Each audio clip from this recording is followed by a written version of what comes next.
really a first. Do you realize how special, I think maybe you do, how special this is? To have an entire day to sit and talk about something as invisible as violence in disasters. It's something that's quite remarkable, not done in my country, to my knowledge, not done in Canada, the United Kingdom, not done internationally. This is really a first. And like Tim, I'm looking forward to what our next steps might be. I have a little bit of time, and I know I have a strict task mistress, but I want to just position myself a bit. As you know, I'm an American, I'm a sociologist. I'm actually an accidental disaster sociologist because we moved to Miami, Florida, right before Hurricane Andrew came in 1992 and blew away the house in the neighborhood. And I suddenly became interested in disasters and disaster prevention and emergency management. With some colleagues, we began a first, really, actually at its time, a path-breaking study of the impacts of disasters on women. And went first to the shelters, because we understand, my colleagues and I later heard more on that those are the women who would be most hurting and who needed safety and life protection as an essential, at that essential moment from emergency management and from social services, and we needed to record their stories. So that was my first beginning. I've since been able to do some work around emergency preparedness in domestic violence shelters in Canada and the United States, and did a quite extensive study of some floods in the United States that involved lengthy conversations with crisis workers. As you know, probably from a little blurb, I did work with the Nevada Domestic Violence Network for some time. So I'm a violence survivor myself. I just wanted to put those forward before I launch into my talk, because we all come at this from different angles. So I am a researcher, not a practitioner now. Let me just reposition this a bit. Let me tell you what I'd like to do in the time remaining, as you see before you. We'll go a bit quickly over some of the basic material, because I'm quite sure we're all on the same page here, but let's just take a moment to reflect on some of the unlearned lessons, very hard-won lessons around the world in disasters about women's lives, our livelihood, and I would say particularly our dignity and our human rights are jeopardized in disasters in a way that's not true. It's simply not true to the same extent and to the same degree for most men in the world. That's quite a provocative statement. We can come back to that. There's some research indicating how important that is around the world. But at the same breath, we have to acknowledge women's life experiences, women's resources, the networking that women do, the social organizations, our role in the family, our role in faith-based organizations, service organizations, emergency response organizations, leadership positions. Women are also central organizers, central actors in any emergency context. And I don't think I need to belabor that point here in Australia. I think it's quite well understood. But in our systems, women's voices are not heard. They're not elicited, but we have to say it's not heard sometimes, for the most part I would say, and not acted upon, and that's what brings us here today. So as you know, gender-based violence itself is an extraordinarily complex, global, and historical phenomenon. It takes many, many forms. It's not exclusively, of course, about domestic violence. It's about the victimization and the hurting of women and girls. It takes economic forms. It takes a different form of conflict situations. Our focus here really in the work around domestic and family violence is on the impacts on girls and children, or women and children. So these, of course, are some of the many different forms that violence against women takes. But and in disaster context, we need to just step back for a minute and challenge. And I leave this mainly to Claire and Deb, because they have such rich data from the field, to challenge the notion of domestic violence and disasters as symptomatic of stress, or as provocation, as only about women, or as only about a certain kind of woman who looks a certain kind of way and lives a certain kind of life. It's true that disasters, everything about our lives before disasters is more so in the event of a disaster. That's one of the things I think that we've learned. You know, when an earthquake shears away the facade of the building, you see the everyday routines, you see the social structure, the social relationships between people are so vividly on display, and it gets more so. So relationships that are tense and fraught and violent before tend to be more so after, and conversely, but not always, sometimes the stronger relationships can become stronger. And these are some of the reasons why we have more reports of violence, and we'll have to talk throughout the day about the reporting versus the reality. The lack of an integrated systemic approach to thinking about gender disasters is another really important factor. You know, we have the issue of siloing and the looking away, the willful, I would say, ignorance around violence, or really around anything that might be pursued, construed as negative, because That's one of the myths about disasters, that people are on their best. It's a time that people come together, right? Solidarity, community, resilience. In fact, people are very complex. These are very complex and long-lasting events, these things we call disasters, so it's not that simple. But we obviously don't anticipate, we don't plan for, we don't account for, we don't take responsibility for something that we know will happen. And violence against women is one of them. We also have to understand, we talked about this, another driving force just briefly, is that the traditional support systems that do protect our young, that do protect women, women looking out for women, men looking out for men who might be on the edge, right, are undermined because of displacement, because of inability to talk, because of all the other competing demands on people's time, because of the silencing. And of course, when people are moved from one place to another, the situation they find themselves in are often more dangerous than before. I think this is something we'll really need to spend some time on. And I welcome this notion of being able to engage relief workers and responders in more discussion around this through training, so that when we put our relief camps together, our relief shelters together, we can do a better job of ensuring that nobody feels unsafe, even in the shelters that we provide in emergencies. Well, why is it so under-examined? Some of the reasons that I put before us, I think, help explain that. But there are these other factors that you see before me. I'd like to just switch or go straight forward to the genderblind practices and challenge, speaking to the disaster management community a bit, challenge what a genderblind approach means for women, because it brings us to our subject around violence. It means we don't have women in key positions, or we don't have the right women, well, culturally competent women, women who represent the different kinds of relationships and situations in which they'll find themselves. Find that you don't have trained persons, male or female, and often, especially in, I would say less so than in countries like ours, they do have systems of relief, for example, economic recovery, that privilege men indirectly and sometimes directly because of our positions, our relative positions in the labor force, right? So a lot of the economic relief goes to people in the informal employment sector, rather than the informal employment sector. There's certainly a neglect of fundamental family needs, such as child care, that we've been calling for decades, as you know, for systems of care for caregivers. Find that if you take a gender-blind approach, you don't see that either. And again, not in Canada or the United States or Australia is there really much of a risk of forced or early marriage, but do we know? There's this kind of arbitrary false division between what happens over there and what happens here. And I think, again, as researchers, advocates, and policymakers, we need to kind of take a look at all of our communities and make sure that we're really not making assumptions about what happens in affluent countries and what happens in poor countries. Certainly, a gender-blind approach means that there's very little consultation with women's groups. There's a lack of accountability and a lack of, again, taking on board what women have learned. There's certainly a lack of gender, this should be sex-specific data, limited reproductive health care, limited care for mental health services to women or to men, or targeting of youth services, as the worlds of young boys and young women and young girls are quite different.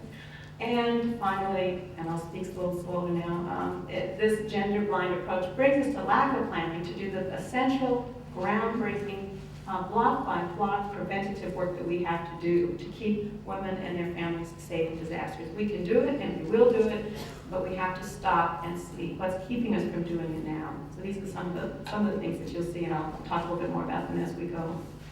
So you have in your packets a fact sheet that I've been maintaining for some years now. I'm sorry to say it gets bigger and bigger as there's more and more evidence in the knowledge bank around increased violence. As a researcher, I would also just put it to you that we have to really struggle with that question of reporting versus experience, right? We have to understand what kinds of sampling procedures we're using. A lot of the data that you'll see there is represented from service agency statistics, so it's only the people who call in, who know your numbers, who can get to you, right? And that's a small universe, you know, of the people that are at risk. But violence is likely to increase. It's also likely to increase, we've learned, in severity. So if you were beaten up before and managed to get yourself to a GP later, you might wind up in the emergency room, or you might wind up dead in a disaster situation. It really does seem to exponentially increase.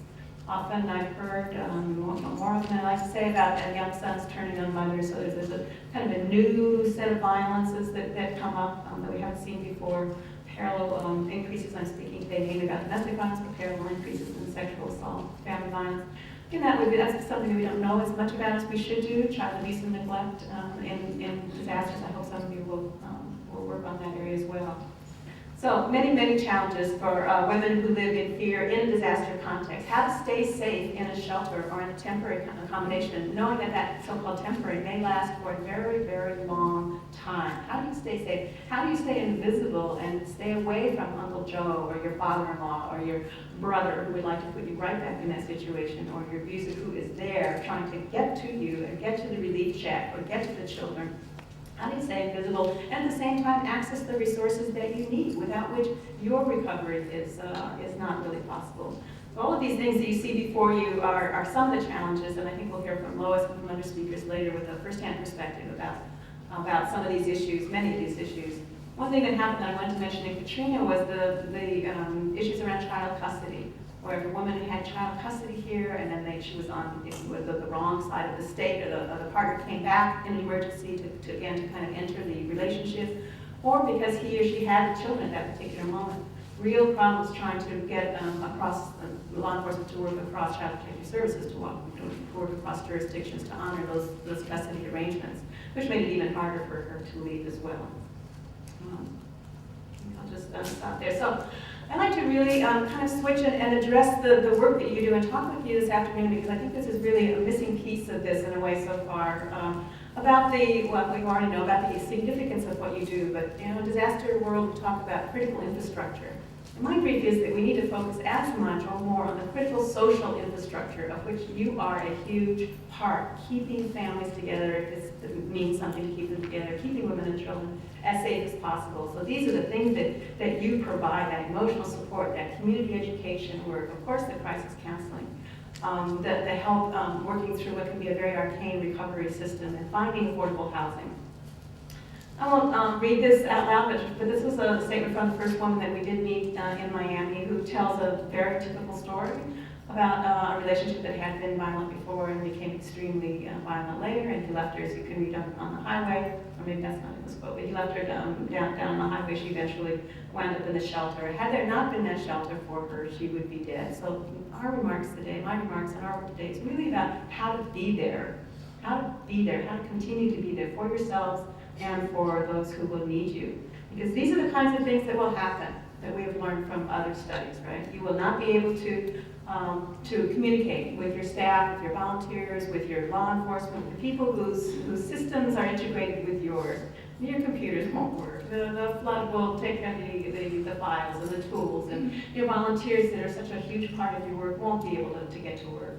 You might not be able to access the same funding streams. The media may come and look at your work and probably won't, right? The disaster managers may know about your work and probably won't, in my experience, in my country. So there are many program impacts, and again, I defer to those who run shelters to tell me a little bit more about your own experience. But you will want to be and asked to do even more in a degraded environment, right? In a vastly more difficult environment. You'll want to know what happens to people. When I was interviewing advocates in Grand Forks, one of the most hurtful things was when they said, I don't even know where she went. They were sharing a shelter, their shelter was shared with homeless shelters, and everybody evacuated in the middle of the night, and no contact ever again with some of the clients there. So that was extremely difficult. So we wanted to do more and have fewer resources. So my message is basically that you will not be able to help if you can't function. We've got to focus on being prepared. So what does that mean for domestic violence shelters and programs? It means, for example, that you need to take an all-hazards approach. You need to look at both business continuity, which is the word of the day, right, but also service continuity. You won't necessarily be able to do everything later that you were able to do before, but be selective. Choose what is the most essential thing that you need to be able to do later and plan for that. You need to make sure that your staff, your volunteers, as well as your clients, if it's possible, have the essentials, the water, the food, the information, the medical information that they need in order to help make themselves as safe as possible. You need to make sure that your neighbors, and I emphasize this, sometimes shelters and programs are a world unto themselves, right? But in a disaster, the neighbor might be right here, that building might be on fire, right here, yours might be, right? So really need to expand and be embedded in the place that you hold physically in a disaster. So that's quite important, as well as to have MOUs in terms of service pickup and mutual support. You need to be looking at those employment policies. What happens if somebody's not able to come back to work for a week, a month, 6 months, a year, 18 months? What happens to your crisis line? What happens to your planning? So that's just one more thing. And of course, you need that plan, and I'll speak to that in a moment. Plan, train, revise, train, plan. It's a process. I think for domestic violence workers as well, I have a few more thoughts about it. You need to both meet with the experts and to be the experts. So I think of this as a fraught and fragile bridge that we're still constructing between the world of domestic violence advocates that keeps women and children safe as possible, right? And the world of disaster management, which strives so hard to keep the world as safe as possible as well. Enormous commonality, enormous shared values, and huge gaps in practice and policy between us, knowledge gaps as well. So I'm addressing the service workers in the field now, need to be very cognizant of and take on board what emergency management in your area is. Need to be aware of the hazards, of course, that surround you. Need to understand what those relief and recovery resources are like. More importantly than that, you need to know who your emergency managers and first responders are so that they will take your call and you will take theirs. So you have to have that networking, that personal connection. So I'm always encouraging domestic violence advocates to be a part of the activities of the other world, and conversely for disaster managers to be a part of our world, because I position myself a little bit in that as well. Have people to your facilities, invite them to come to your events. When you get new people on board and you introduce them to that emergency preparedness plan, take it next door, take it to your emergency manager, chat with them about it so that they know what you know and you know what they know, because you are so interdependent. And right now, as I say, there's a huge gap, and that's a safety gap for women and children. So some of these are very simple steps, but we might want to talk this afternoon about how to make them a little more concrete. Training and cross-training, for example, I think would be an essential first step, as Tim said. Need to participate, let others know about what you're doing at RAND in terms of violence prevention. Take that and integrate that into disaster awareness and community awareness program that's going on, whether it's in a school or a community fair or a post-event consultation. Be part of that, be there. And when people put together scenarios or training programs or tabletop exercises in your community, and they do it regularly, it's one of the main things that disaster managers do, right? Be there, be at the table, to be able to say, so what's going to happen if that road is blocked and I can't get to shelter, right? What's going to happen if the law enforcement, if the jail, for example, and one of the things that sticks in my mind from that survey is in Honolulu after Hurricane Piniki, when the jail was destroyed, and so subsequently there were no arrests made. Violence continues, no arrests made. So a little bit thinking in advance about like an alternate system would have helped keep women safer there. You need to really be part of the risk assessment process that's going on. And you know, I mentioned that risk assessments is again, one of the primary activities of the disaster managers is to assess and document and evaluate what you need, but also what you bring. And here I think, let me just move to the next slide, because in this partnership, in this bridge work that we're trying to do, now speaking of disaster managers, don't appreciate the strengths, really, the capacities of domestic violence workers or anti-violence workers fully. They don't understand sometimes that you have a functioning staff of crisis managers who've been doing this work for years, right? Who have a real sense of what the survival strategies of women living with violence every single day are and how that can help tide them over.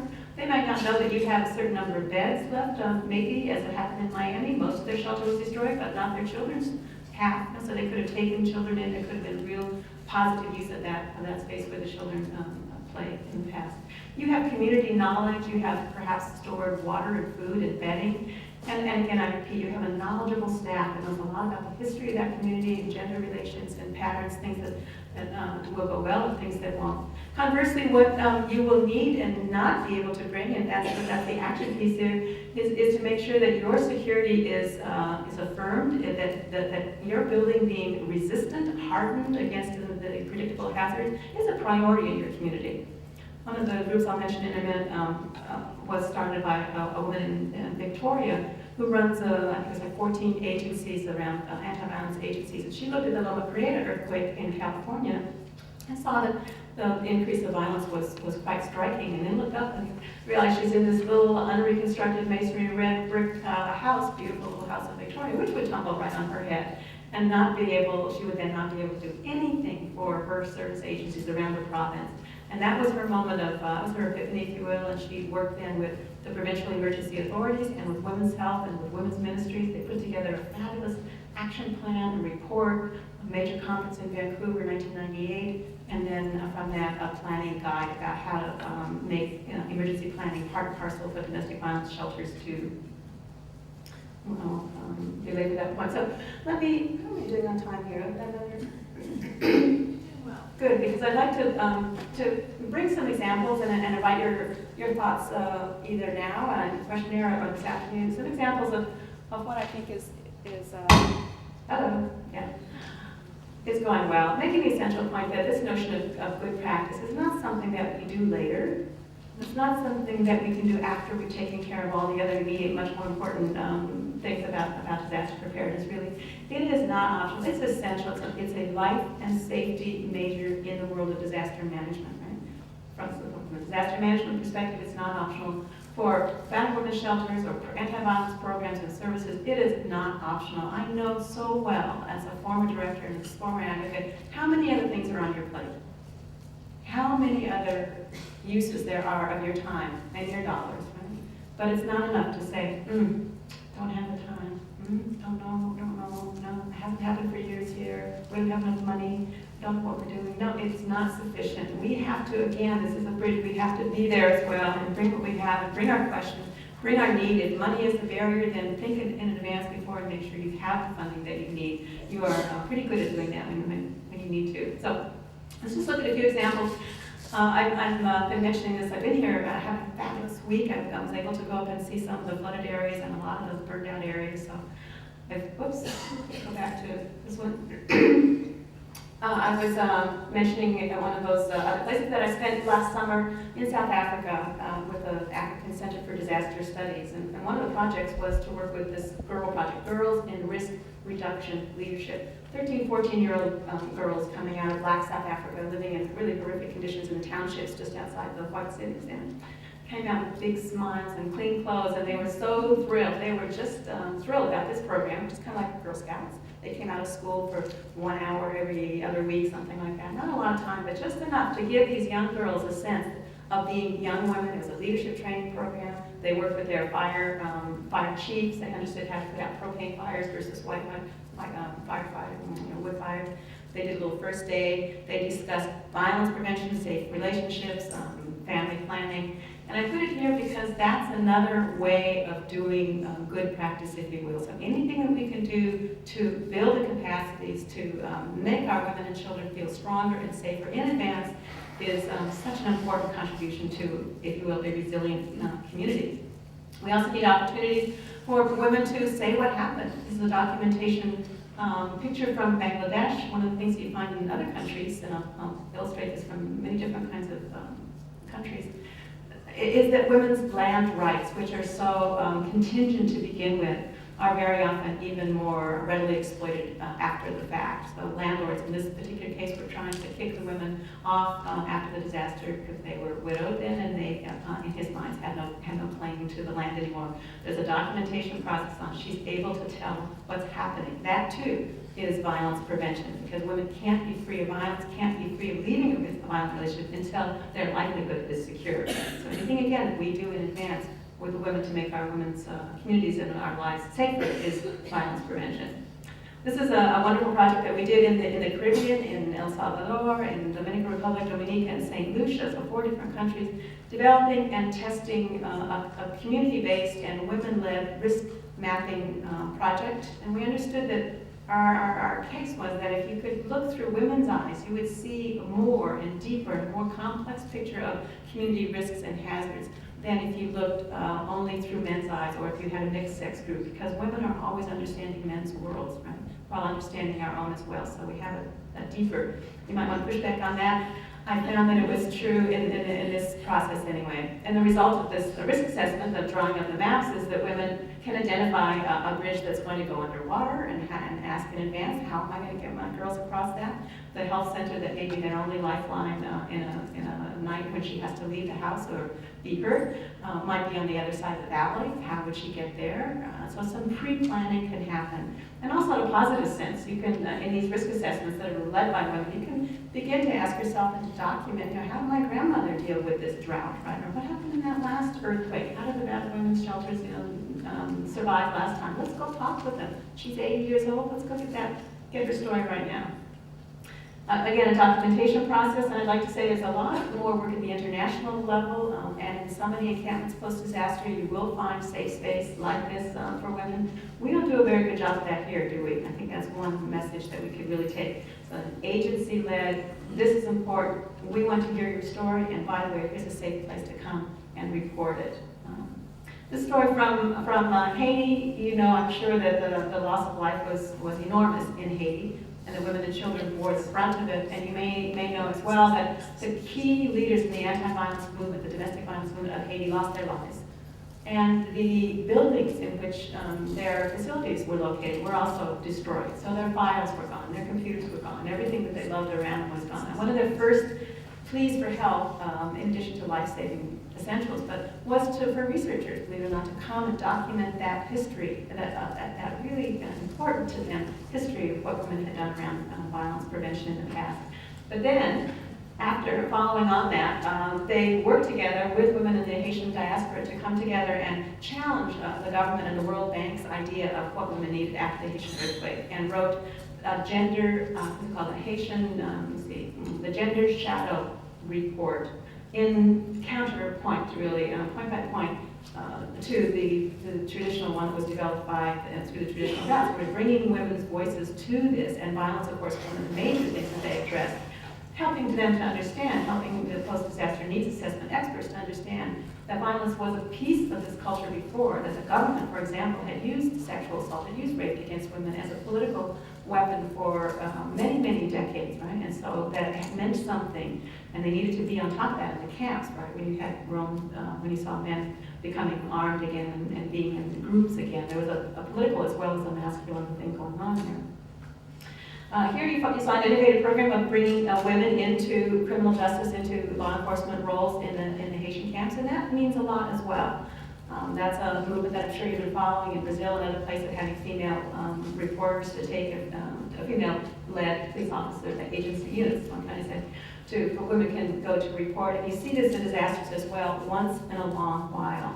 I'm going to work in countries like yours and mine, I don't know, but certainly we need trained up officers who understand and alert to this as a further issue in disasters. And then this is the women's space that is developed in one of the major Haitian camps. And these are rape survivors who are being helped to come together, as you see, and to do some essential training, giving women something to do, something productive, and a space to do it, a safe space to do it, and a place that they can talk and think about the future that they want, think about perhaps how to change that relationship or leave that relationship as it may be. Right? It's not our decision, it's her decision. But making sure that in that moment of crisis there's a timeout was very important. Here again, a documentation story. You have to have trained people asking the question, or we will never know who's in danger and who's hurt. We have to ask the question. This comes again from a community meeting of women who came together. And I'd like to see more meetings like this here, and like the one before you. And when I was in Banda Aceh, the UNIFEM and other actors brought together 250 women in something called the Second Women's All Aceh Congress to assess what was going wrong and what was going right in the aftermath of the Indian Ocean tsunami. And one of the things that they addressed was the need for safe space and for joint titling of property in both partners' names. We also have models like this, case studies we need to examine, and again, I'm really happy that Lois here is here, and I hope that in your spare time you'll be writing this up, because we need case studies of what went wrong and what went right, and we need those to be longitudinal. But here you see some of the main actors at the international level taking on board gender quite seriously. Back in the United States, I'm sure you know Eve Ensler's Vagina Monologues. She's been such an inspiration to anti-violence workers around the world and really stepped up after this hurricane. So here she's been interviewing women survivors of Hurricane Katrina and has integrated those into her Vagina Monologues scenarios. This was one about the loss of a house, obviously. And it's following on that, a larger group, really inspired by Eve, but larger than that, firmly rooted in the Gulf Coast, is Katrina Dwyers. This is their logo. And they're now working actually on the BP spill. They're moving into climate change work. They organized 1 year and 5 years after bringing survivors of that that horrific event we call Hurricane Katrina back together again with a strong focus on keeping women safe and on documenting what happened to women and children. So Katrina Dwyers is a positive example of women coming together.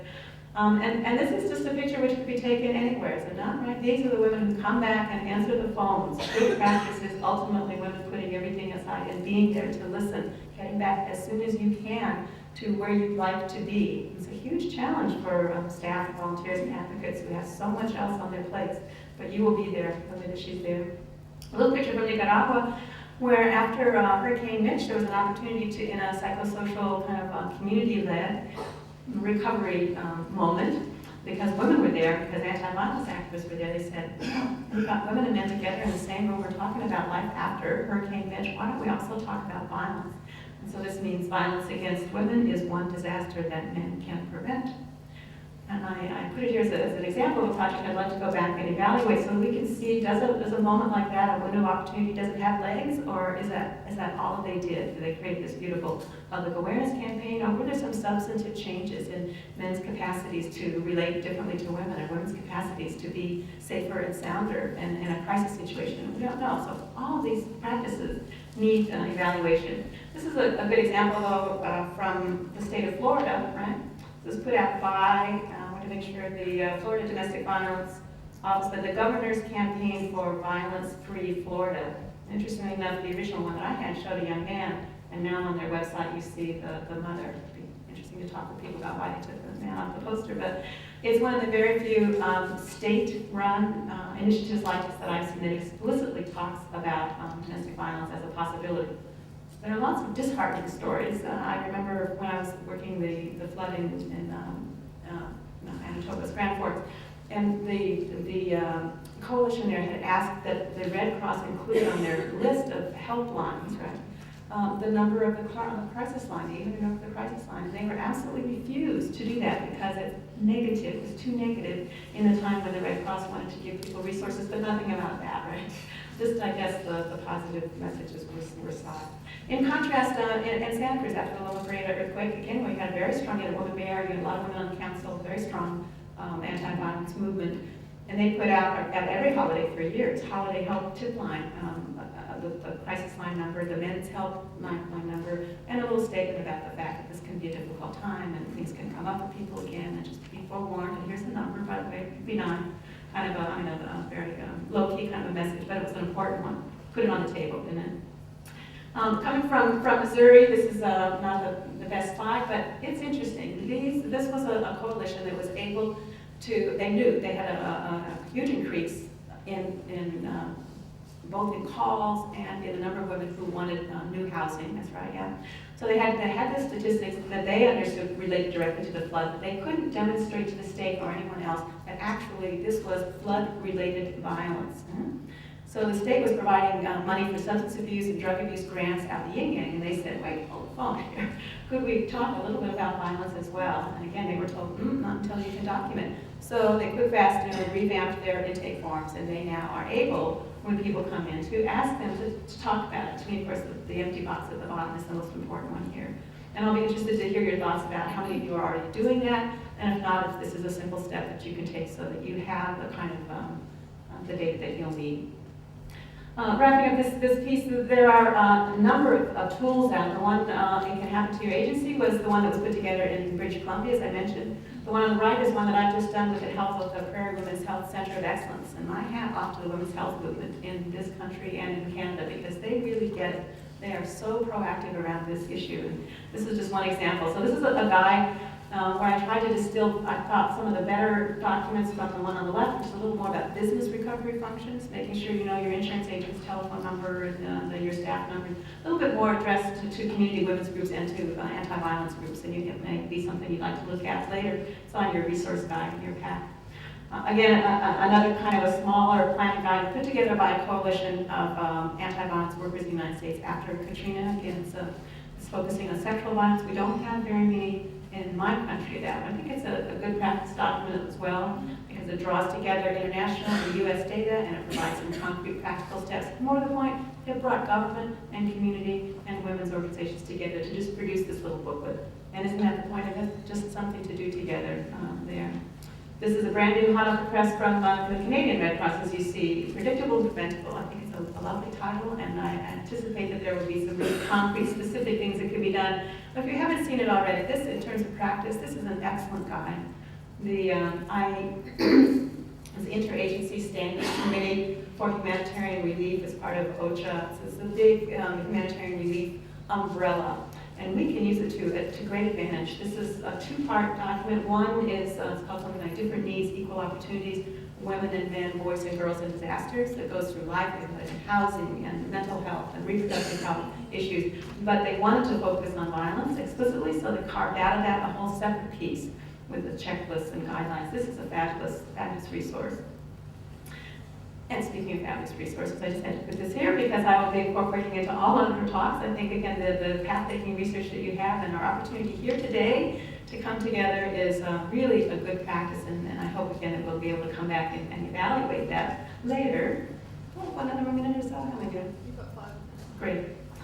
So I just wanted to think a little bit. Let me just stop here. For a moment, so I've been trying to sketch out some of the larger dynamics of gender-based violence in general and how it kind of takes form in disasters. And then looking at some of the challenges to domestic violence workers and some of the challenges to women who are living at risk of abuse, and try to sketch kind of this notion of the bridge work that we need to do and what you can bring and what disaster managers and all of their partners can bring, the urgency of the work, and a few good practice examples. But I thought I just wanted to end with a little bit more of a policy discussion and really more questions than answers. But I think the challenge is quite large and larger than we realize. Let's not spend too much time on the ground, where I usually live, around trying to make sure that our shelters are prepared. I mean, that is essential. We need hardened, resistant buildings. You need to have that emergency plan. You need to go through that planning process every single time you get a new person on board. It should just be integrated into part of one of the things that you do, yes. But put that aside for a moment. We also need to step back from our work and say, are we doing what we want to do the right way? So, yeah, I think that we need, for example, to really integrate the work that we're doing around violence prevention in crises with other work that other people are doing around different kinds of crises and different kinds of violence. And I particularly think that in your work, and I'm sure that in Australia you're doing this good work with male allies, with women, with men's progressive organizations, with allies and partners in a number of different organizations in and out of government, bring this work to that work as well, and maybe they can help us understand a t-shirt like that. I think that that's a really missing piece. If we have another time, or maybe this afternoon, we'll have an opportunity to talk a little bit more about working with men and understanding disasters through men's eyes, and how to fill that research and action and political gap that we have there. Working around violence prevention might be a really good entry point for that conversation. I think also to integrate work that we're doing around these other campaigns that I've spoken about, and particularly with the lesbian and gay and bi, transgendered and queer communities, because this is a part of the gender work that we do that's so off the radar screen. And as you know, violence takes forms in all relationships, but we're not there yet. We're not there even in disaster management in terms of gender. We're miles from there. So let's take this anti-violence work in disasters to everywhere it needs to be, and to the larger international community too. I really do seriously want the rest of the world to know what's happening here in Canada about the path-making research, and an opportunity to spend a day talking about this and workshopping this, and I'll be in touch with the organizers to see what comes out of this, so that we can contribute, you can contribute, and be part of the international dialogue. We need to capitalize on windows of opportunity, to have, again, a new mandate that this is something that will be built in, that funders will support in our anti-violence programs, the same way they support training or what have you. It needs to be, emergency preparedness and the advocacy for the rights of people at risk of violence needs to be a fundamental core value in your work. We need to capitalize we need to actually transform, I think, the emergency management curriculum so that this message gets through, so that people understand the capacities of what you bring to the table, and also what you will need. You might need some special attention to those shelters, or priority ranking on the emergency communication systems, or some guidance getting back up on a dirt road to where you need to be going, new training needs. Peer learning projects, demonstration projects, these are kinds of a grab bag, if you will, but these are opportunities that are so often lost. And we talk about the window of opportunity, but it's not open very much. and it closes really, really quickly. So this is work that needs to be done in advance. In the event of the next flood, what are we going to be asking for? What can we do? How can we learn from what has happened? These enormous tragedies are just such huge opportunities if only we will grab them and know that corporations and other interests are thinking ahead about how to grab them and how to rebuild the casinos, for example, in New Orleans. That advanced planning, we need to be smart. We need to do the same as well. Need a national reporting standard. Need to have, I would hope, some fast-track grants in place. It was one of the saddest things I learned in my interviewing with people who run the shelters, that there's not enough time, of course, to sit and ask for grants, and there's a public kind of sense that the real victims are over here, but no longer here. So you might have had a fabulous fundraiser planned, but it got destroyed by the flood, right? And maybe United Way, since the United States was supporting your work, but they took their funds elsewhere to flood victims, right? And the media stopped coming around for stories, and suddenly, and then there's, of course, a massive drawdown on the state coffers at the time and after a disaster. Not a lot of resources at a time. So we need to be smart about that as well, and lobby the people who do fund your centers and your community funders as well to be there in advance, because we won't have time to do that afterwards. And as a researcher, I'm winding down here. As a researcher, I want to put a few ideas here before we need to ask some more difficult questions about violence and disasters. Clearly, we need that first-person voice, again, which we don't have. I'd like to see really good work done around this notion of the crisis management skills that violence survivors bring with them, because they have a lot to teach the rest of us. They have an emergency plan in the best of all worlds, right? They've been through crises before, and they survived on the other end. They have an enormous amount. Imagine a disaster preparedness program built around the experiences of women violence survivors, right? Who could teach other women through women's networks and community organizations. And we need, of course, to include gender-based violence in our risk assessments. That's a research piece that's not done, but for those people who are actually disaster researchers, could readily be integrated in there, but it's not. We need to identify exactly who will be most at risk, and that's work that you do because you know your communities, right? But that's where you need to be going now as researchers, as planners, and certainly as responders. We need longitudinal research. We need to really be critical, self-aware, self-assessing. Can we cope with the next fire? What would happen? Where exactly would we go? We need to assess what we did well, what we didn't do so well, look at those long-term recovery needs, look at some of the best practices. And when we do have partnerships, like for example, the one I mentioned in British Columbia between the Anti-Violence Coalition and the Emergency Preparedness of BC, Provincial Emergency Preparedness Program, let's take a look back at that and say, what happened after that one-off conference? Was there a possibility that was missed? We need to do some more evaluation research and longitudinal research. So I think ultimately we need to focus on being there, on sustainability in its largest and its smallest sense, expecting not to be seen, expecting not to be heard. We need to plan for recovery, obviously, in our centers and our programs and services, as well as being able to plan to just be there. I emphasis just being there. But that recovery piece is, again, where you step in. 6 months, 12 months, a year, 2 years later will be your hardest time. We've learned that. You need to talk, as I said, with your landlord now. You get to know your physical neighbors, even though you have confidential shelters. This is the time to really think seriously about the limitations of that and the ways that there can be some conversations in advance that can still be safekeeping, but so that you can help each other in the moment of a crisis. And begin to integrate into your already complicated budget things like doing hazard mitigation, like make sure your computers are tied down and make sure that you don't have big lopsy bookcases that are tumbling down on your heads, and make sure that people know how to turn the gas off. These are essential things that you know very well, but often we never get around to it. And all you have to do is visit one shelter that didn't to realize how important and how a simple step that is. And of course the last point is the most important, to begin to empower the women that we work with. The anti-violence movement is all about empowerment, is it not? It's about social justice. It's about capacity building. It's about endurance and about strength and solidarity. And that's exactly what disaster and risk reduction is also about. Emergency preparedness is a piece of it, but our brief, our challenge to us as parents and as caregivers and as lovers of the world and the planet is to engage ourselves and take part and contribute to this global movement to reduce risk, to avoidable harm, And I am one of the Pollyannas who believes that we can actually do away with disasters, which is of course not the same as saying we'll do away with natural hazards or crises or emergencies or bad things will happen, but disasters which transcend the ability of the community to cope are something that we create.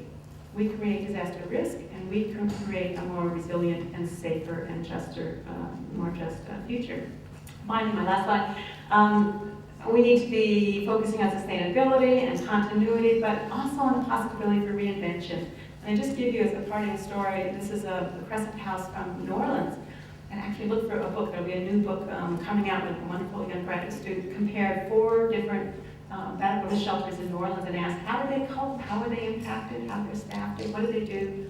And Crescent House, let me just read you, she said, this is the director speaking, 2 weeks before landfall of Katrina, we got Baptist Ministries to fund a facilitator to convene a group of people to really think outside the box, to say, how can we really address domestic violence in a brand new way if the slate were wiped clean?